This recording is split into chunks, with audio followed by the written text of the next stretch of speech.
Okay, welcome back, folks, to CE 529. I know you're busy with senior design, and I understand that, but be that as it may, we have to move forward in this class as well.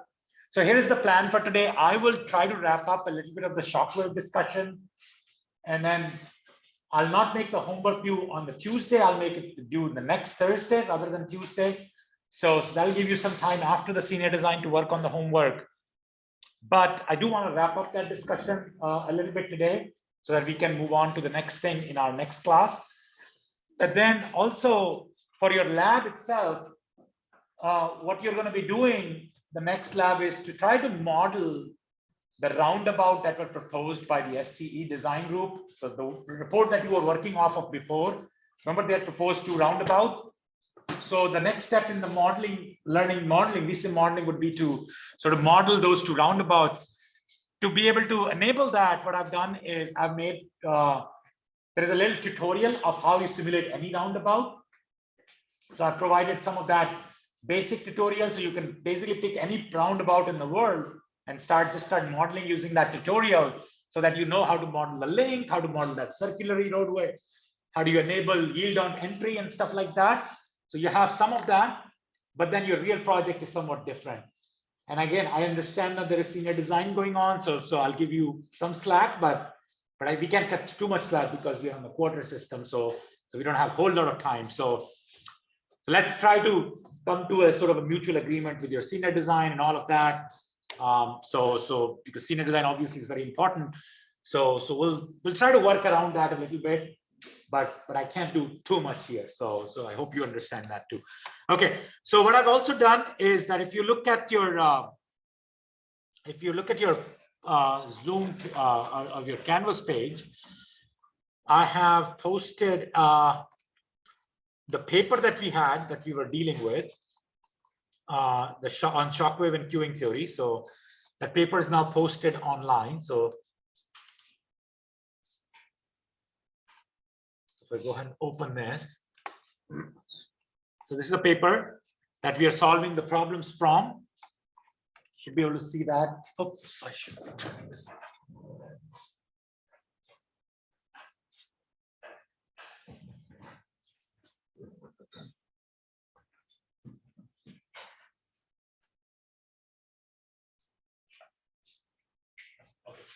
So yeah, so you can see that paper, it's posted, and this should sort of clarify some things as well.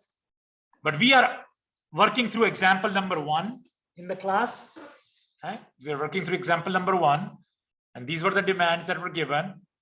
And then what we'd also done is we were looking at this Shockwave figure, and these are the 2 figures sort of what we were dealing with here. And we did wrap up the discussion around the input-output queuing diagram. So we did do that in the class today. We finished that discussion, and based on that discussion, we came up with a total delay. Make sure that it makes sense to you. Total delay is just the area under this gray highlighted curve, this little triangle, and you can come up with like this base, and then height from here to here. And then essentially what this is doing is this is adding the area of 2 different triangles. If you draw a line here, if you draw a line over here, this is the base of the triangle, and then this is the height. And for the second triangle, this is the base of the triangle, and then this is the height right here. So if you add those 2 up, you can add these 2 heights, 28.5 minus 6. So that's 21.5, and then 100 vehicle is this pink line, the vertical line here. So if you do the area, you get 18.75 vehicle hours. Remember the units that we talked about? If you do this calculation, you're going to get 18.75 times 60, but then we divide that by 60 so that we can get that in vehicle hour terms. Okay, so this is our total delay estimate that we got from the input-output queue. And then what we did was then we said, okay, we are going to now embark on analyzing the Shockwave situation. We're going to start analyzing the Shockwave situation, and This is what that looks like. And for the Shockwave, what we needed a few things here. For Shockwave, we needed to figure out the slope of this line, and this slope of this line, the Shockwave is dividing two different traffic regimes that are, one of them is regime C and one of them is regime A2. And you can actually, we were in the process of deriving the speed of this Shockwave by looking at the flow rate and densities in regime C and regime A2. And then this is where we were. We said, okay, we can get the speed of the Shockwave by doing QC minus QA2. Okay? And you divide that by KC minus KA2. And remember, the C is a subscript, really. So just to write it as subscript, I'm going to just make it smaller. Okay, so regime QA2 and KA2. So this A2, I'm going to color it in a different color. Oops, it colors change the whole thing. Okay. Oops. Okay. So QC minus QA2, and remember this A2 is essentially representing this regime A2, and then C represents this C. So essentially, you need the densities of those two regimes, and then we derive density of regime A2 is very easy to derive because this is. Remember, we did derive two equations. So for uncongested regime, we said Q equal to 100 times K for uncongested. And then we said Q equal to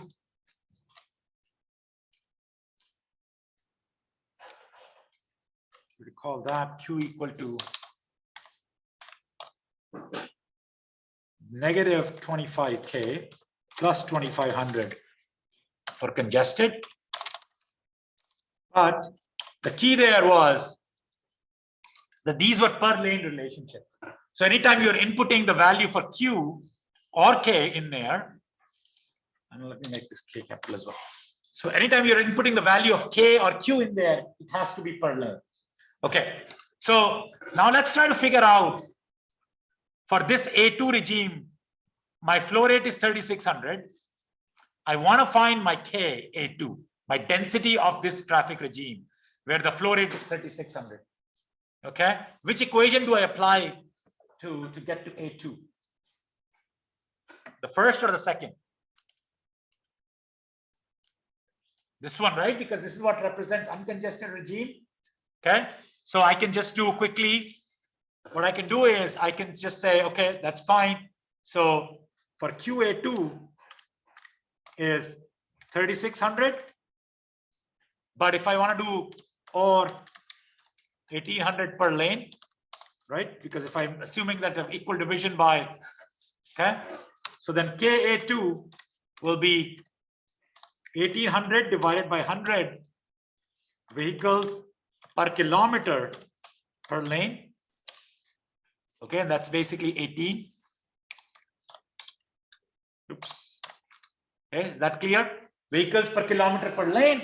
But if I want to find total QA2 or KA2, so total KA2 in this case would be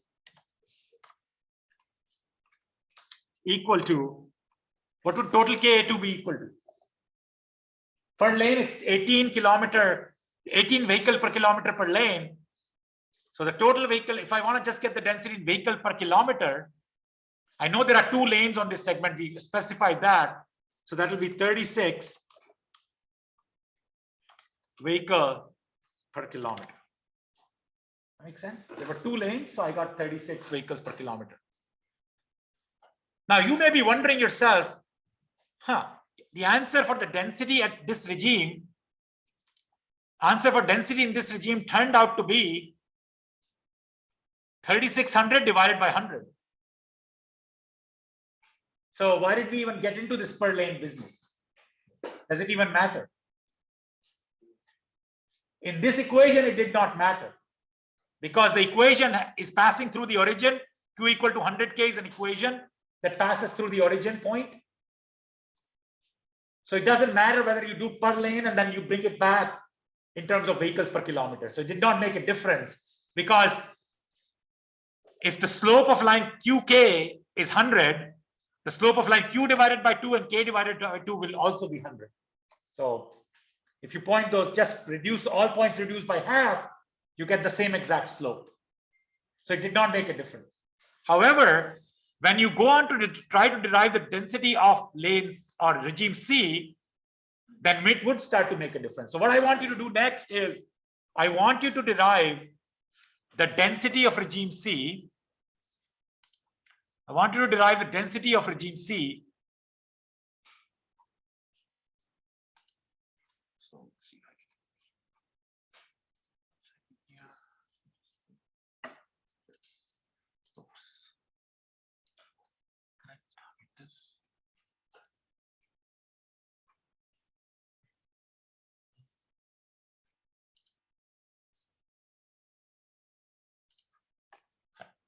So what I want you to do is, I want you to derive the density of regime C using the second equation. And remember, this is a per lane equation. Okay. So let's see if we can take a few minutes to derive the density of regime C for me, please. Density of regime C, please. So I'm going to pause the recording for a second. Okay. So we were able to apply the formula to get the speed of this pink shock wave. Once we figured out the flow and density of the two regimes, Q1 minus Q2 over K1 minus K2, we got this equation. And then we said the shock wave recovery would happen when this reduced flow rate of 2400 vehicles per hour matches up with where our shock wave is headed.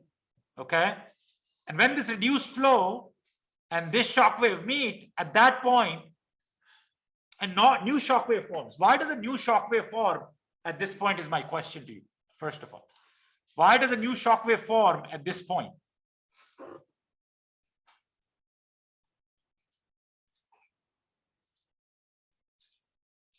What do you think? Yes, go ahead.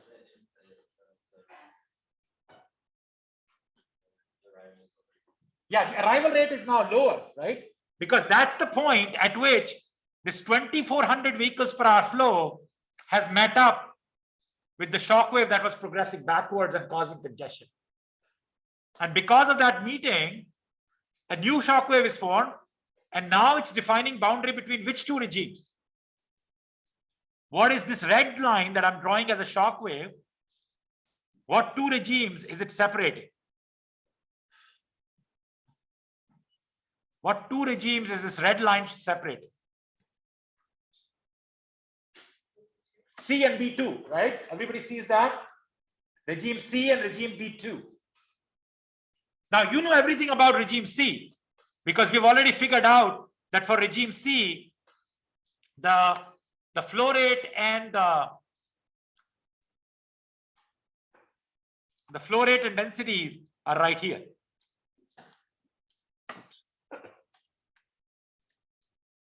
The flow rate and density for regime C are 3200 and 72. All we need to figure out is the same quantities for regime B2. Can you do the flow rate and density for regime B2? Actually, it's pretty easy. Why? Because it again uses a more simple equation. Why does regime B2 use a simpler equation for flow density?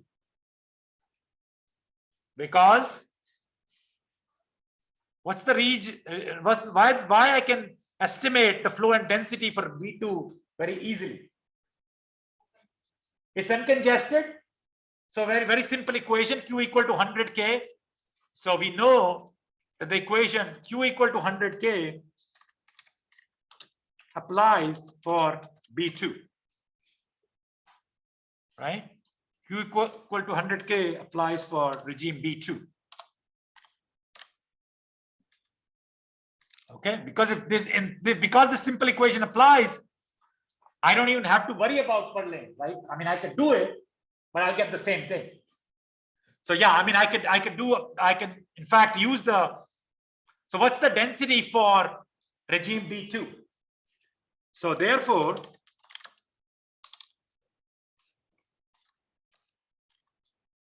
density at B2 would be what? It's going to be 12 vehicles per kilometer per lane, right? If I do per lane relationships, or 24 vehicles per kilometer. Does everybody see that? Does everybody see why that is the case? Okay, so now can you tell me, if I told you this is the speed of the shock wave, I mean, this is the density of B2, we already know the density and flow rate of C. Can you take 1 minute to then calculate speed of this red shock wave? Speed of this red shock wave. Okay, it's the same exact formula, Q1 minus Q2 over K1 minus K2. Now you're doing it between C and B2. Okay, so why don't you take a minute to do it? Okay, so Lauren tells me that when she calculated that into the flow rate formula or the shock wave speed formula, when she applied these numbers to this formula right here, Q1 minus Q2 over K1 minus K2, she tells me that she got a speed of 16.67 and positive. And this units are going to be speed units, kilometer per hour. Oops, you didn't type up. Okay. 16.67 kilometer per hour. And she got a positive sign. So what do you think these positive and negative signs specify, first of all? What do you think these positive and negative sign? Because when we were estimating the speed of this shock wave, I got negative 11.11. And when I was estimating speed of this red shock wave, I got positive 16.67. What do these numbers, sign of these numbers mean? What do they mean? Yes, please. Probably means at one point the traffic behind the shock wave was faster than the traffic in front of it. So you can think of it, yeah, that's kind of the right thing. So the way I express it, and see if that makes sense to you. So what you're saying is exactly right, that the one side of the traffic is faster than the other side of the shock wave. So the way I see it is that in the first case, the boundary was moving opposite direction of which the traffic was moving. So, right, so it was causing congestion backwards. So congestion was moving backwards. So that's this shock wave right here, which had a negative sign. Once this newly reduced flow met up with the initial shock wave, it gave rise to this red line. Now, the boundary between congested and uncongested is moving forward. It's moving with traffic. So as you were saying, like one side of the traffic now, behind the shock wave is the higher speed, ahead of the shock wave is the lower speed, right? That's what you were saying. And that's exactly what's happening on the red line. So I call it the shock wave moving in the same direction as the traffic. It's hard to visualize. Right. So if you can think of that boundary sort of moving with traffic, right? Because shock wave is like the congestion is being released because of reduced demand, the shock wave is moving with traffic. Okay. Now, so we can again answer, when does the Q go away completely? What has to happen for this Q to go away completely? For the Q to go away completely, this reduced flow and this shock wave has to reach what point? This shock wave has to reach X3 point, right? When this shock wave reaches X3, there is no congestion left to relieve anymore. The shock wave dies at that point, right? Because now there is no congestion, there is no boundary. So the shock congestion is reducing, and it goes on to reduce at this point. Okay, so if you can figure out where this line of 16.67 slope hits with X3, that's when the congestion goes over. Okay, and we can figure out that time, and I will do that But before that, I have a question, more basic question about applying the Shockwave speed equation. I've given you the Shockwave speed equation as Q1 minus Q2 over K1 minus K2. Okay, I've given you that equation, Q1 minus Q2 over K1 minus K2. Which one is 1 and which one is 2? How do you decide that? Yes, Blake. It depends on what you assume the shockwave is doing. It's going forwards when you like your C in a certain way. Okay, so you're saying it depends on, what do you think? Is that like a forming shockwave or a recovery shockwave? Depends on that. Like, do you have another answer? But it not matter. It actually doesn't matter what you assume 1 or 2 to be, as long as you are consistent upon what you're calling 1 and what you're calling 2. Okay, so in this equation, 1 and 2, they could be either one of them. So you can assign one, like they did here, they assigned 3600. So they assigned A2 to be 1 and regime C to be 2. Okay, so they're using A2 first and they're using regime C second in applying this equation. If you actually flip it and you assign C to be regime 1 and A2 to be regime 2, you will still get the exact same answer, because the shockwave is just basically defined by the 2 regime that it's separated. As long as you keep it consistent and you don't mess up your 1 and 2, like, you know, you take the flow of one and the density of the other, you will be fine. Just be consistent on what you are assuming to be 1 or 2. If you're consistent, then it doesn't matter which one is 1 and which one is 2. Okay, does that make sense what I'm trying to say? You can, because what matters is that if you apply this equation as 3200, so if you take this equation and you apply it as 3200 minus 3600, and then that, so if you take this equation and apply it as 3200 minus 3600 and divide it by 72 minus 36, I hope you all can see that no answer changes here.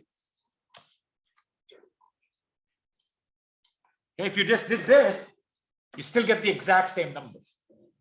Okay, so 1 and 2 doesn't matter, but applying the flow and density consistently to that regime, assigning that to the same regime, does matter. Okay, now the next question is, I want to find when does that congestion go away. So I want to find where this shockwave meets X3, and I also want to find out where does this Q go away. So they pointed out at 7.5 right here. If you look at it here, they call it that happens at 7.5. How do you think they found it? How can you find at what point is this point right here? Where is this point located in the time and space diagram? Where is this point? How do you think they found it?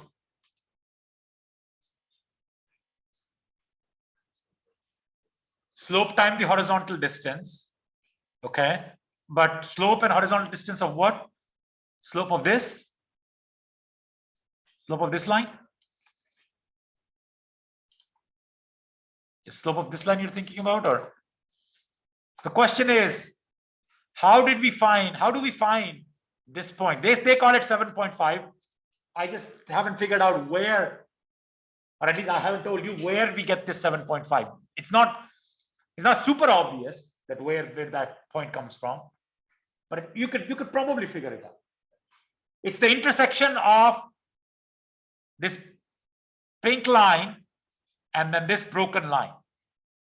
And I think we can write the equation of both of these lines. If we write up the equation of both of these lines, what can we do? We can find where the intersection happens. It's basically solving the equation of two lines. Okay, so I need the equation of this purple line and then this blue line right here, and that way I can find. But remember, I'll have to also write the equation of this red line to figure out where that meets x equal to 10 too. Okay, so let's see. Can we write the equation of this purple line or pink line, whatever color this is? Can't quite tell. Can we write the equation of this line? Yes, I'm going to erase everything else here, or at least clear it out. Okay, and I want to try to ask you all, can we figure out the equation of this line and equation of these two lines? If we can find the equation of these two lines, we can find where they intersect, right? Okay. So let's do that, because, or if you have another easy way to find it, I mean, I'm fine with that. But I mean, the fundamental way of finding out this intersection is find out where this line is and where this line is, and then where they meet is the solution of those two equations, essentially. Okay. So let's first write this free flow speed line equation. Maybe I should use a different color to draw this.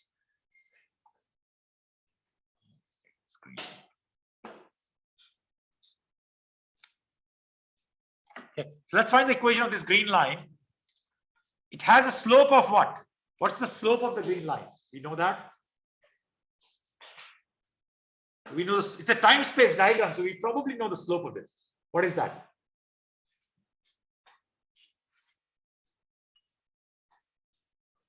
(100 kilometers per hour), but I'm representing my time in minutes. So the slope of this line is 100 over 60, right? 100 over 60. So I can write this equation as, and this is going to be a weird one because it's going to be x equal to 100 over 60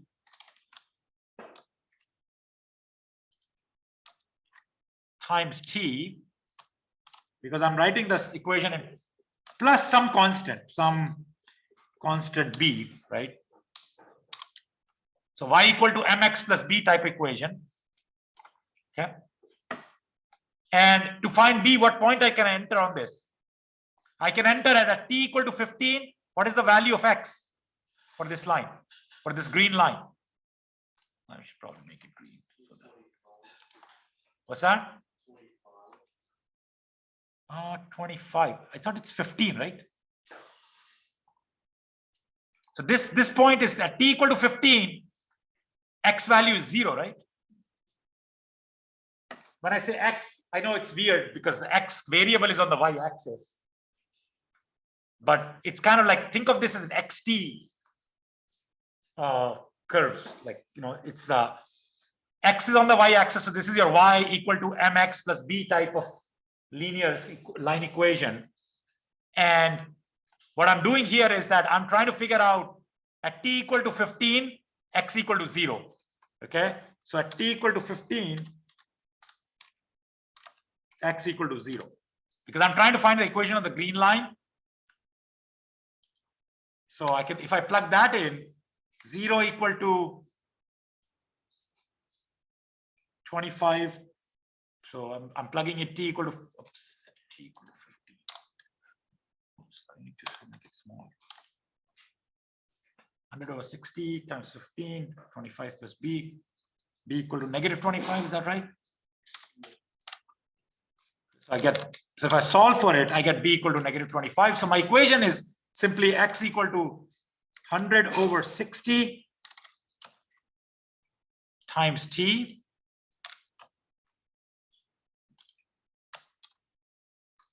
minus 25. Make sense?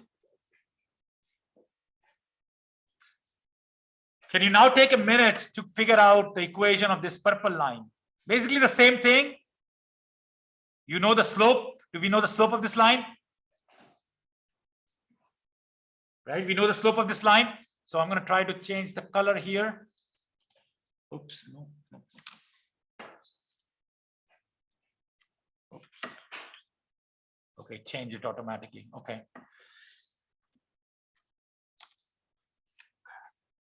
So I can write the equation of this line also.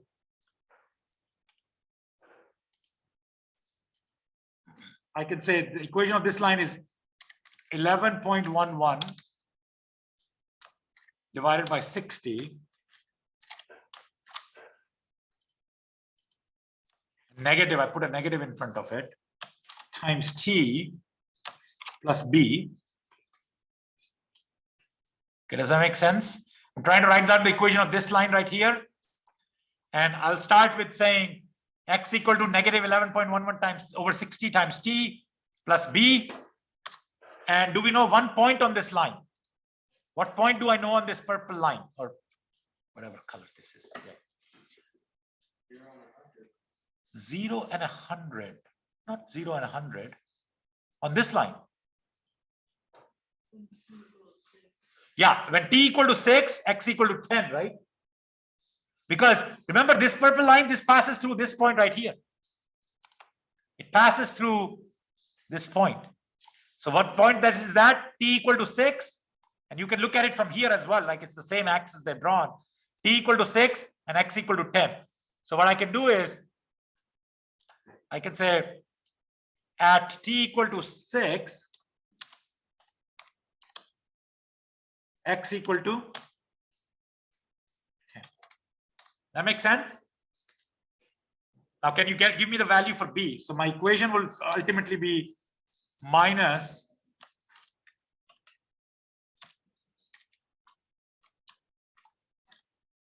and does anybody have the value for b? I should probably say negative here. Does anybody have the value for b? By plugging in t equal to 6, x equal to 10.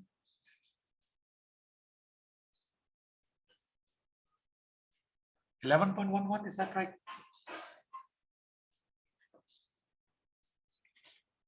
What did we get?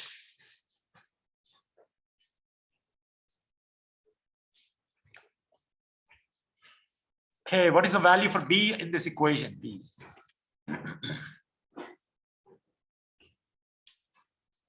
I think I will get a positive value. 10. It would be 11.11. 11.11. Thank you. That makes sense, or everybody got the same thing? Okay.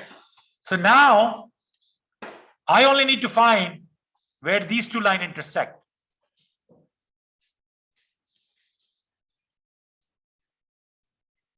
I just need to find the x coordinate of where these two lines intersect. So I want to eliminate the t.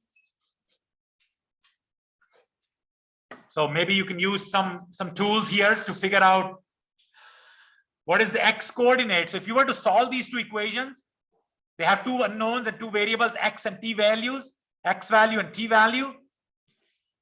You can solve this equation in x and t to figure out the intersection of this purple line and then this green line. And I will be able to get, if I were to solve it, I will be able to get x equal to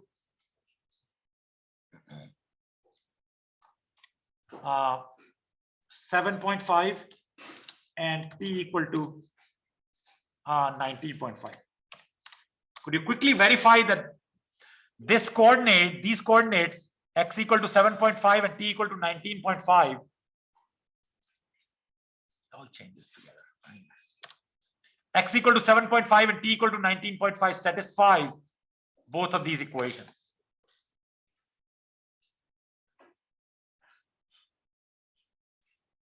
And I think it does.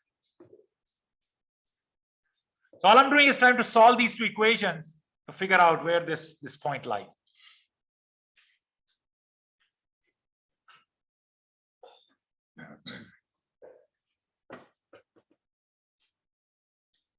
Questions? Anybody got a different answer? Would like you to verify though quickly. So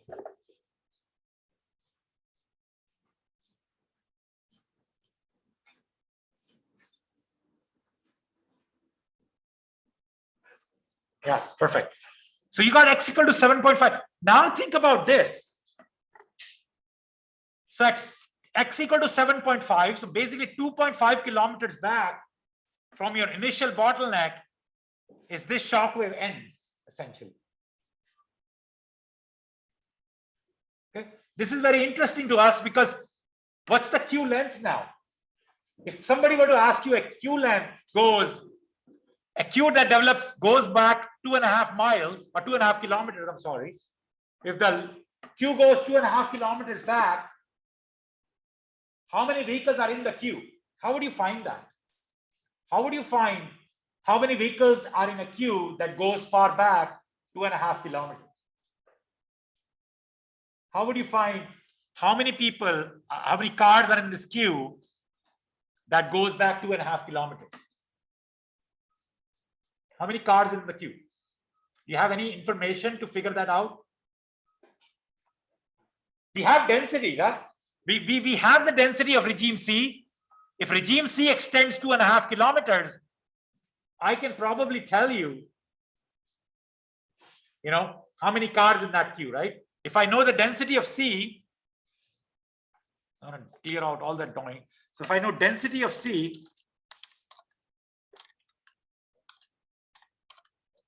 times 2.5 kilometers, that is the length of the queue, should give me number of cars in that queue. So if you were to do that, density of regime C is 72 times 2.5. If I were to do that, so 72 times 2.5 will give me 144 plus 36, about 180 vehicles. So according to my Shockwave calculations, I'm getting a queue of 180 vehicles will be in the queue at the time. Okay, you should be very, very clear about this. Any questions? Are you sure, like how we got to 180 vehicles queue length? Any questions about this, please?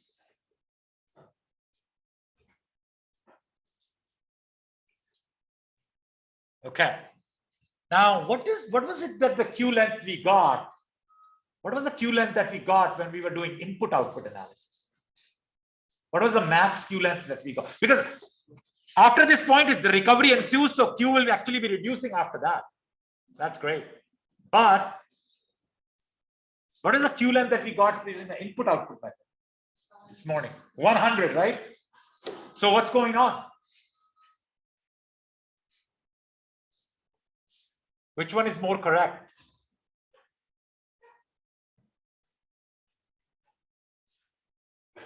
Which one is wrong? I guess one of them has to be wrong, right? If you're getting two numbers and you think you've done everything right, so one of them has to be incorrect. So what if I told you actually they're not necessarily incorrect, they're both correct in how these methods think about the queue. And that's what I was kind of hinting at this morning when we were in the class. So if I go back. So this is the region, this is the reason why both actually are correct answers. So the input-output method assumes this vertical stack queue. Okay, it thinks that cars come in at X3 and then sort of get deposited in that vertical stack queue, and that queue would actually be 100 vehicles long. I mean, if you assume a vertical stack of queue, and obviously that formation is not correct because there is no vertical stack queue, but that's how input-output method conceptualizes the queue length. It just thinks that everybody arrives at X3 moving at the same 100 kilometers per hour speed and gets deposited and just kind of stacks up vertically, and then first in, first out happens, and then that queue starts to dissipate whenever it starts to dissipate. So when queue is adding up, vehicles are sort of getting deposited in the vertical stack, and then when the vehicles give out or move out of the queue, then the queue starts reducing, then the vehicles sort of start to move out. But the Shockwave method actually correctly sort of conceptualizes the queue. It says, okay, those 100 vehicles are part of the queue, but then also the new vehicles that are coming in. So they all sort of get deposited in the same queue, which is the correct way to think about the queue. So the queue will in fact be 180 vehicles long. So you will have 180 vehicles, I'm sorry, 180 vehicles are affected by that queue. Okay. Now, so if doesn't assume the queue correctly, what's the value of the input-output method in that case? If it doesn't sort of account for the Q correctly, so then what's the value? The value is actually, once you solve it, if you actually try to figure out the speed of this shock wave, I mean, this shock wave we already figured out, positive 16.67, and I can write the equation of this line again. I'll go ahead and annotate for you here. And let's see if I can annotate and write down the equation.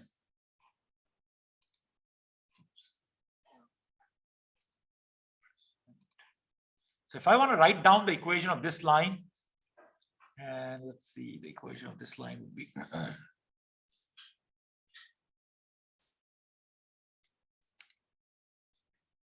so we already figured out the slope of this line.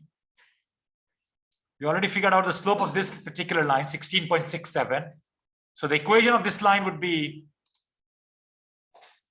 x equal to 16.67 t plus b. Okay, and I need to still figure out the value of b, and the value of b in this case would be, it passes through the point 17.5 and 19.5. So I'm going to put, 7.5 equal to 16.67 times, and I know I've already figured out 19.5 is this point,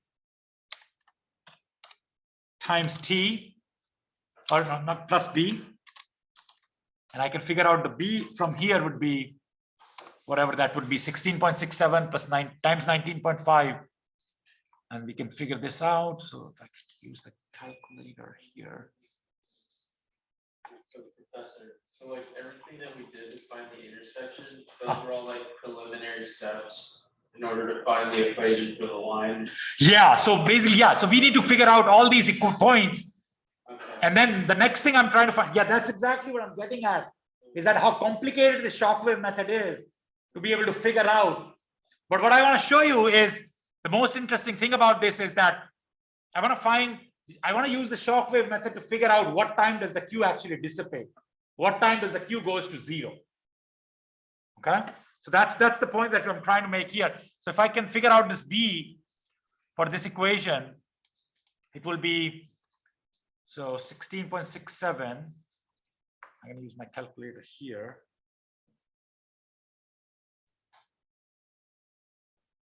16.67 times 19.5.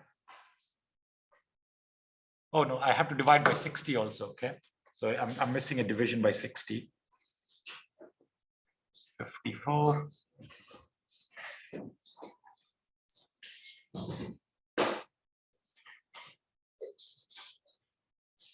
.08.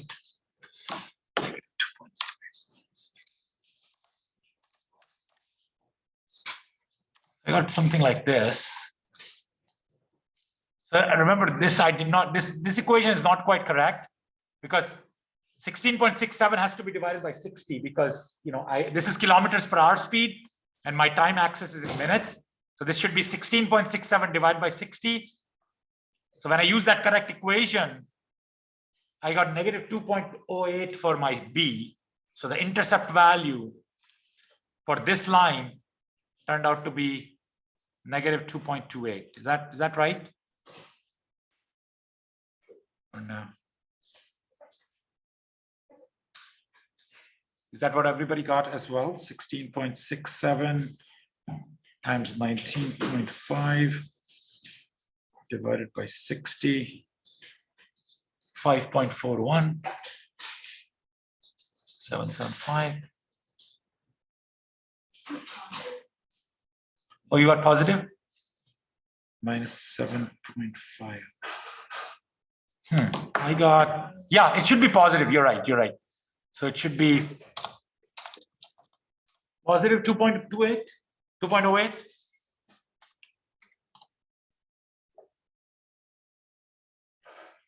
Yeah, positive 2.28 is right, probably. Yeah, so I looked at it. And remember, this equation is not quite correct because I need to divide that by 60. So I should probably, this should be divided by 60 here.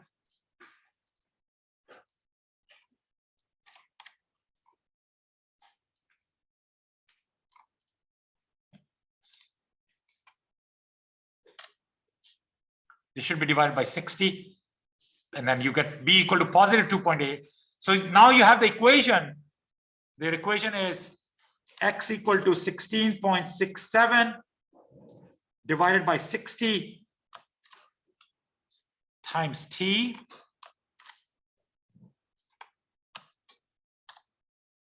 plus 2.08. Is that right? 2.08.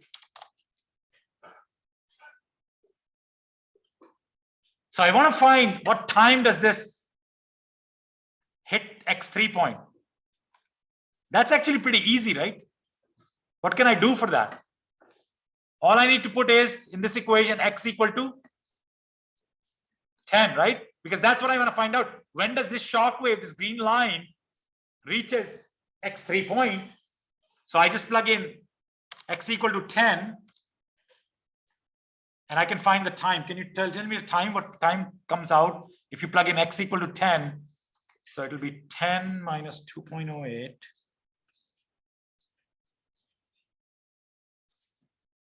Okay, so you get this times 60 divided by 16.67.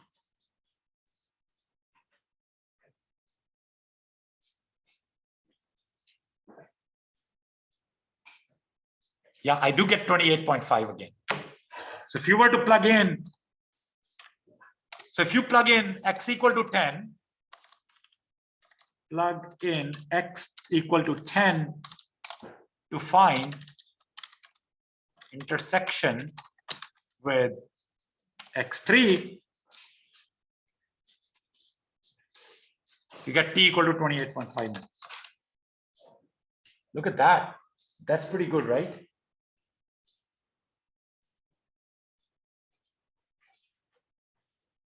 Make sense or no? What's so great about this number that we got? First of all, has everybody got 28.5? So what's so great about this number? Yeah. It's the exact same number as the input output method.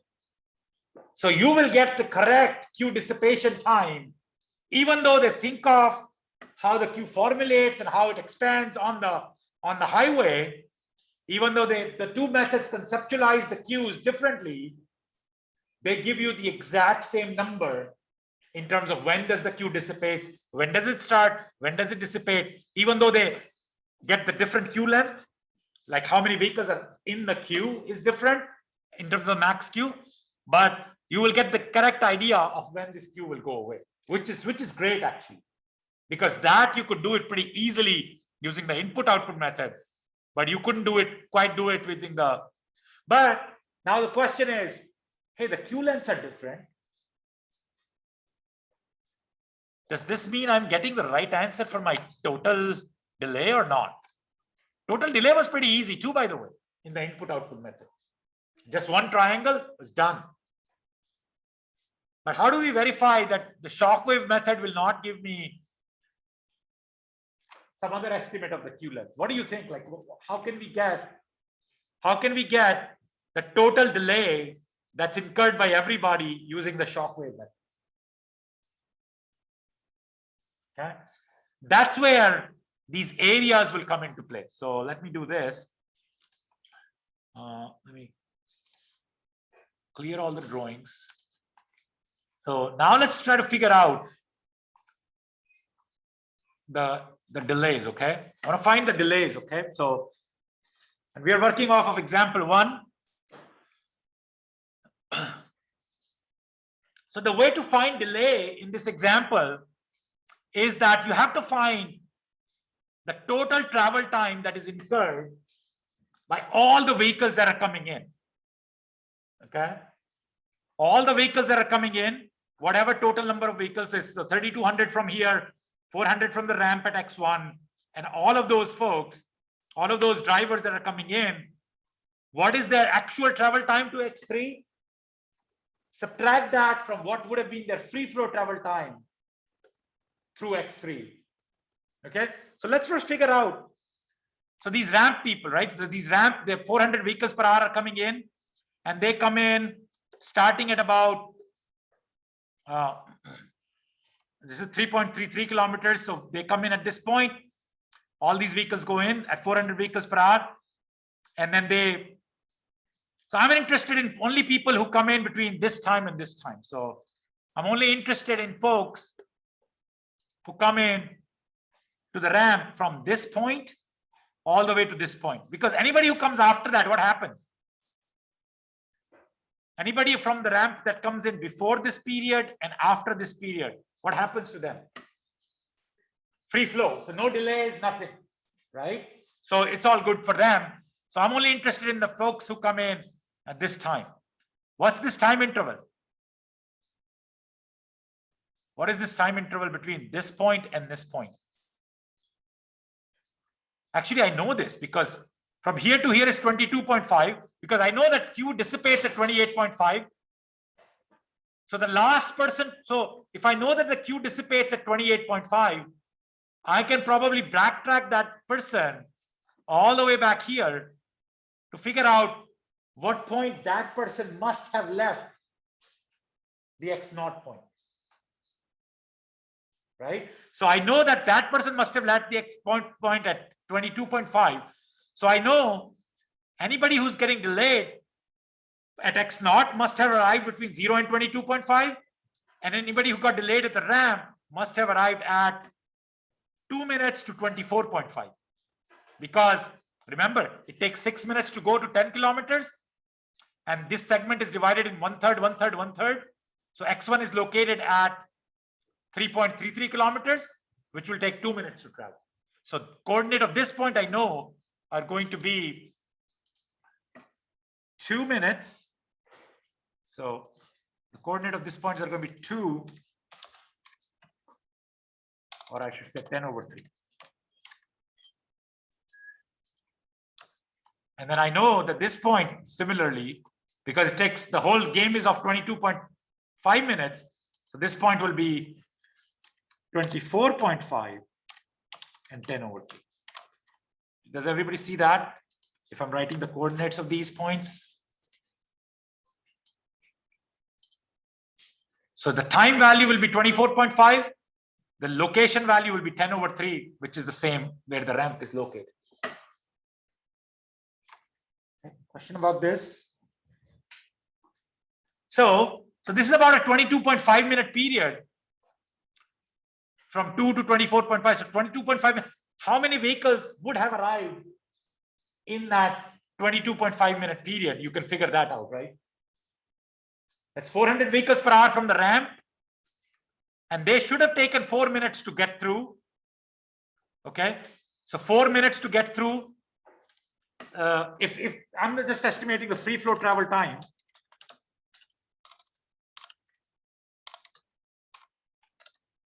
From ramp. Okay, so total free flow travel time from the ramp would have been 4 minutes for vehicles, 400 vehicles per hour that arrive between 22.5 minute period. And then I have to divide that by 60.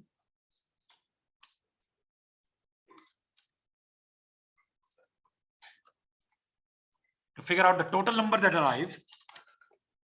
Okay, it's 400 vehicles per hour, 22.5 minute period, divide by 60 to get how many vehicles there are, and everybody should have taken 4 minutes. And that gives me what? So if I use that number, 4 times 400 times, and I can clarify it more, but once we figure out what this is, divide by 60, 600 vehicles. And if I want to convert that into vehicles hours, it's 10 vehicle times hours. Okay, question about this. So I'm giving you free flow travel time from the ramp for all the folks who would have arrived at t equal to 2.5 or t equal to 2 from here all the way up to 24.5. So in that 22.5 minute period, these many vehicles arrived. They should have taken 4 minutes if they were all going free flow. That means they should have taken 600 vehicle minutes or 10 vehicle hours to travel. So I'm just estimating the free flow travel time from the ramp. That makes sense? Questions about this? Now, can you give me free flow travel time from the ramp? Free flow travel time from X naught. The same idea. Now, exact same idea, but your flow rate is different. It's for first 15 minutes. It's what's the flow rate? It's 3,200. And then for the next 7.5 minutes, the flow rate is 2,000. Okay. So I'm going to try to find out the free flow travel time from X naught. Okay.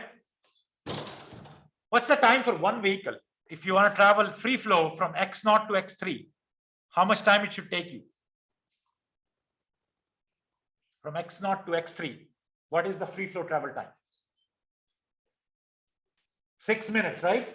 So it should take you 6 minutes. Okay. For the first 15 minutes, how many vehicles arrive?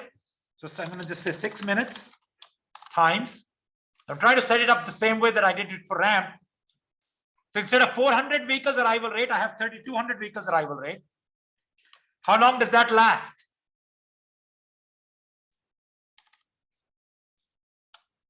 Is that correct? Does this flow rate last for 22.5 minutes? 3,200 vehicles per hour. Yes, Lord. X0 means this point, like where the whole thing starts. Remember, we call this point X0, X1, X2, X3. So X0 is the origin point. So all I'm trying to figure out is what is the free flow travel time, because I want to estimate the delay.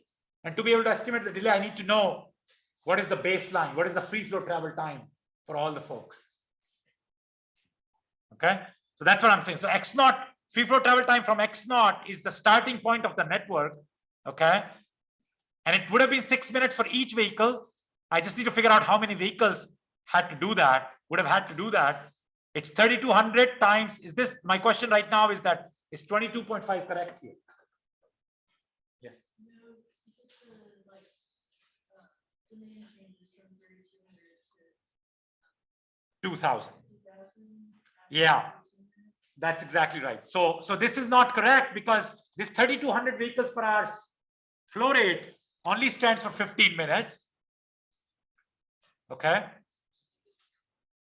So that means I can figure out the number of vehicles that arrive by dividing 3,200 times 15 divided by 60. So that will basically mean that 800 vehicles would have arrived in the first 15-minute period because the flow rate is 3,200 vehicles per hour. So in 1,500 or in 15 minutes, 800 vehicles would have arrived. And I'm going to add to that. Okay, I'm going to add to that. I should probably put a little square bracket here. Plus, the rate is only 2,000 now. So I'm going to put 2,000. And that remains in force for the 7.5 minutes.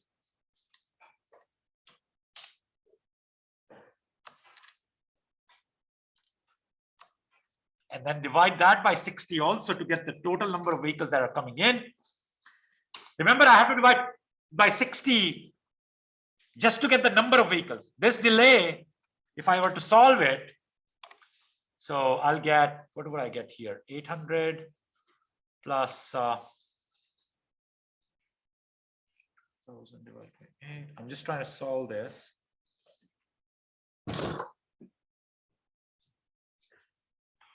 7.5.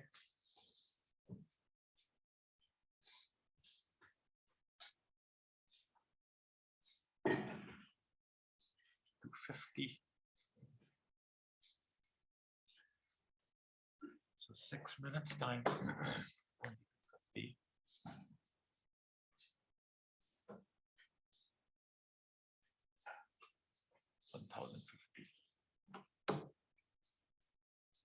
Six.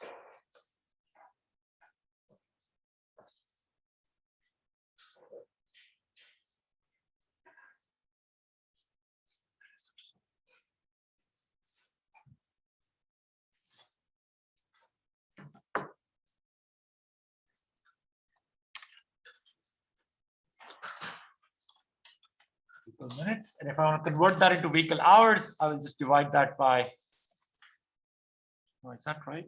I don't know.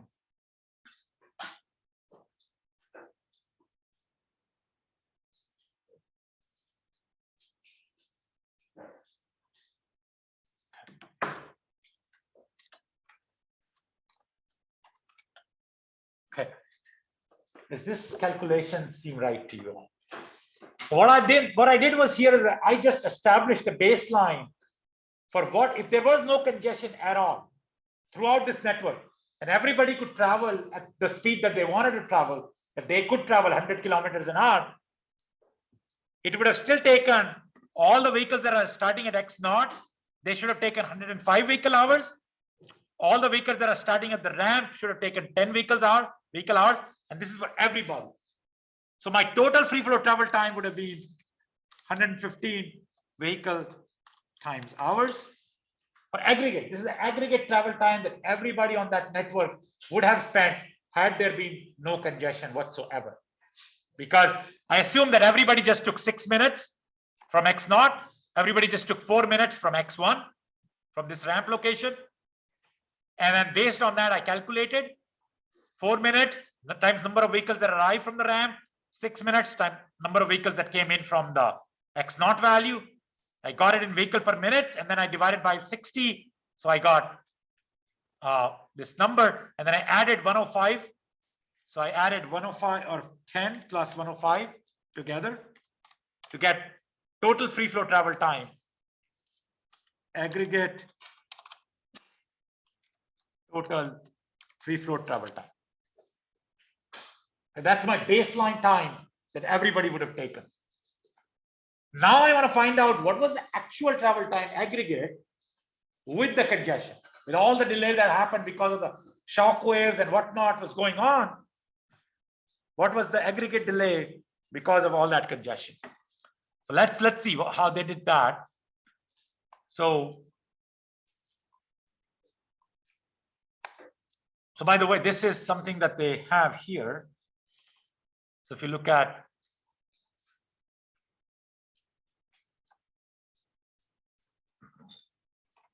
what they did here, this is the calculation for minus 105 minus 10. Okay. So that's their free flow travel time. Free flow travel time for vehicles entering at X naught, vehicles entering from the ramp. This is exactly what I have here as well. This is what this is. Okay.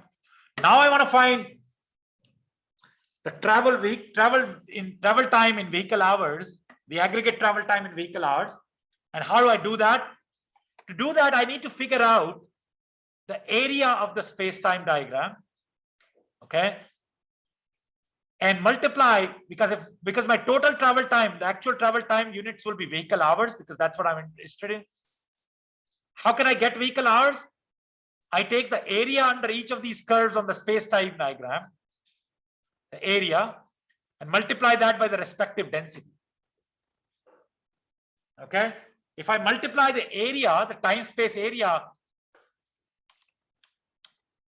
if I take the area, the time-space diagram, area of the time-space diagram, multiply that by the respective density, I can get the total travel time, and then I can add them up individually. So I think they did that for A1, A2, B1, B2, and C. The area of the space-time diagram is right here. You multiply that by density. So if you take 32 times 0.833, you get the vehicle hour travel time for this location or for this regime. And you add them up for all the regimes that have the same exact density. So that's why if you go back to the chart here, that's why this separating out of A1, B1, A2, B2, and C was so important. Okay, separating out A1, we never used to determine the shockwave speed. We never used A2 and B2 in our mix. We never used them. I mean, we used A2 and B2. I'm sorry. We never used A1 and B1 at all. Never. Right? But separating them still was necessary to be able to figure out, because remember the density changes between A1 and A2. The density changes between A1 and A2. right? And because the density changes between A1 and A2,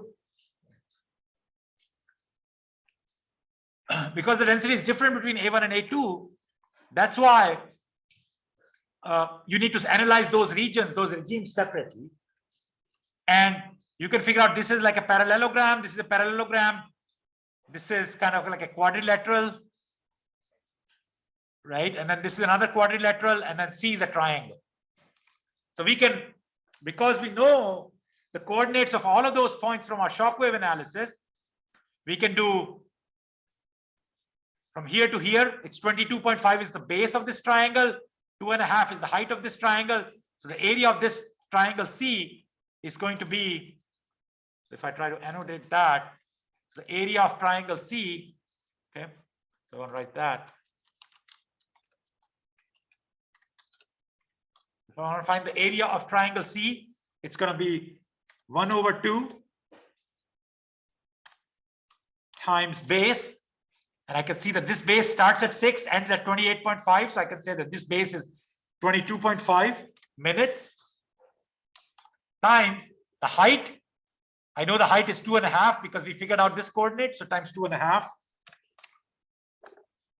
And if I want to get it in kilometer hours, this is in kilometer minutes, I divide that by 60. Right? So half times 22.5 times 2.5 divided by 60. So it's going to be 0.5 times 22.5 times 2.5 divided by 60. 0.46875. So let's see if that number, so if I were to solve it, I get 0.46875 in kilometer times hours. Remember the units here? It's going to be kilometer hours because I divided by 60. And the x-axis is kilometer, the y-axis is time. When you get the area, it's going to be kilometer minutes. But by dividing by 60, I got kilometer hours. And that's exactly what I have here. For area C, it's 0.46875. So you can see it.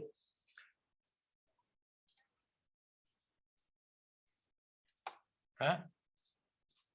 And then 72 is the density in that region. And if I multiply that, I get the actual travel time of that for vehicles traveling through that regime. It's going to be 23.750. Now you can do this for all the other parallelograms and all the other quadrilaterals to figure out the areas. So figure out the area of A1, A2, B1, B2, and C. And you will get all these different numbers. And they all add up to 133.75. So this is the key number here. 133.75. Now, if you subtract from this the free flow travel time that they would have incurred, 105 and 10, you get 18.75. Okay. So you can figure out how to get these individual areas, and I can help you with that.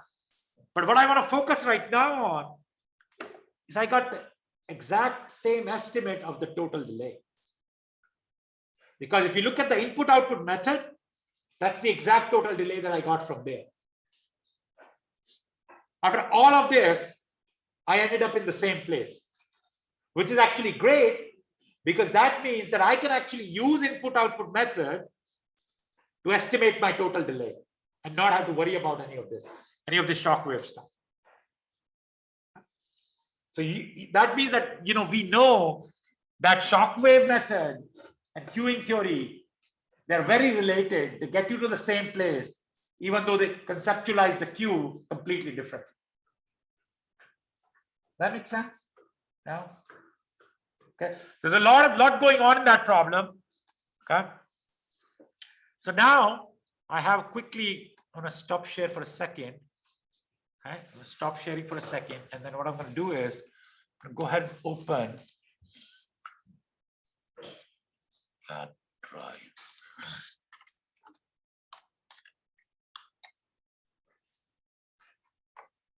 And let's see.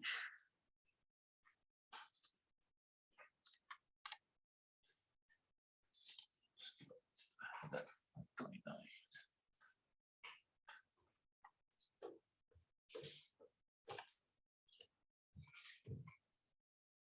I thought I had a homework problem for you.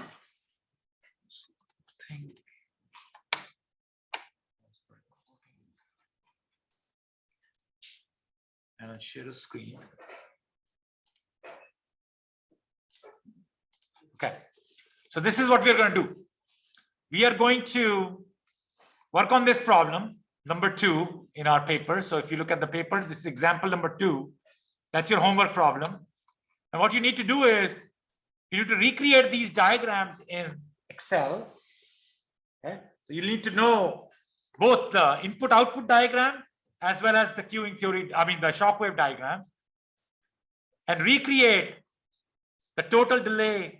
So here is the instructions for you. Estimate the total delay and maximum queue length using the deterministic queuing theory and the Shockwave method. Estimate the speed of all shockwaves that will form and demonstrate them in a chart on an Excel sheet. And demonstrate the queues using the input-output deterministic queue method on a separate Excel sheet in the same file. So you'll be submitting this Excel spreadsheet. And this is basically example 2, which is very similar to what we just learned. Which is very similar to what we just did, but it's a little bit more complicated in that instead of just having sort of one change in the input rate, so it's 4,000 and 2,200, but at some point the 4,000 becomes 3,000 and then it becomes 2,400. So the input rate is slightly different. It starts at 3,800, then at 2,600, and then goes down to 2,000. Okay, so just a little bit more complicated. Okay, so there will be 2 queues forming here. Okay, one will be at x3, one will be at x1. Okay, and then you're going to have to analyze both of these, and there will be more areas and all of that. But you have more time to do this too. So you have it until the coming Thursday to do it. So not coming, sorry, I'm sorry, the next Thursday to do it. Not coming Thursday, but the next Thursday to do it. Okay, so you have plenty of time. Finish up your senior design, and then you can get on it. That's fine. Now you might be thinking it's a more complicated problem, but it's a good lesson in life is that the things could always be worse. How could they be worse? If I assigned you example number 3, right? Look at example number 3, what happens? Example number 3 is the exact same as example number 2. Only problem, the ramp is now at x2. The ramp is now at x2. And what does that do? That makes the 2 shock waves sort of run into each other. The shock wave at x3 and the shock wave at x2, when they're recovery, the recovery doesn't begin with this interacting with the free flow. The recovery begins when this interacts with the recovering shock wave of this. So it could always be worse. So we're not going to get that. So what I'll do is I'll stop here now. I'll just try to, so this problem, example number 2 is actually not that difficult if you follow the steps that we did for this one. It's just a matter of just doing that at 2 different places. That's it. Okay. So analyze the queue at x1 separate from the queue at x3. Okay. And then you'll be fine. And then next Tuesday, when you've worked on some, I can also talk about example number 3, but I won't do that just yet. I'll give you some more time to think about it and work on example 2 first.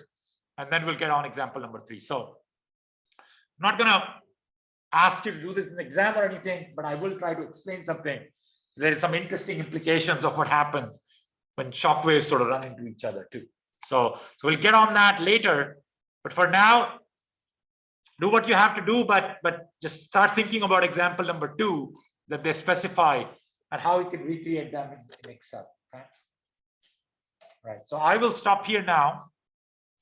And then stop recording too.